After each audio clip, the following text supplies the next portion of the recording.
Hello friends, welcome to my channel. చూసారా, ఇలా చల్లగా వర్షం పడుతూ ఉంటే ఎంత చక్కగా వేడివేడిగా ఏమైనా చేసుకోవాలని తినాలనిపిస్తుంది కదా. ఓకే, మరి ఇప్పుడు మనం ఆలు పరోటా చేసేసుకుందామా. లోపల వేడిగా మనం ఇప్పుడు ఆలు పరోటా చేసుకోబోతున్నాము. ఇవన్నీ ముందుగా ఉడికించినటువంటి ఆలుగడ్డలు చెక్కు తీసుకొని ఇలా పెట్టేసుకున్నాను.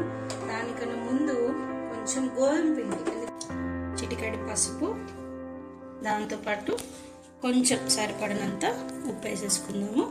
ఒకవేళ కారం తినేవాళ్ళు కావాలంటే కొంచెం చిటికెడు కారం. చూసారా ఫ్రెండ్స్, చక్కగా ఇలా కలిపేసుకోవాలి. కలిపేసుకున్న తర్వాత దీనిని కాసేపు పక్కన పెట్టేసుకొని ఈలోపు మనము చపాతీ. చూసారా ఫ్రెండ్స్, ఇందాక చెప్పాను కదా స్మాష్ చేసుకోవాలని. సో ఫ్రెండ్స్, నాకైతే ఇలా వచ్చింది. చూసారా ఫ్రెండ్స్, వేడి పరోటాలు, ఆలు పరోటాలు రెడీ అయిపోయాయి. సో ఈ వర్షానికి మీరు ఎవరు ఏమేమి చేసుకున్నారో ఒకసారి కామెంట్ చేయండి ఫ్రెండ్స్.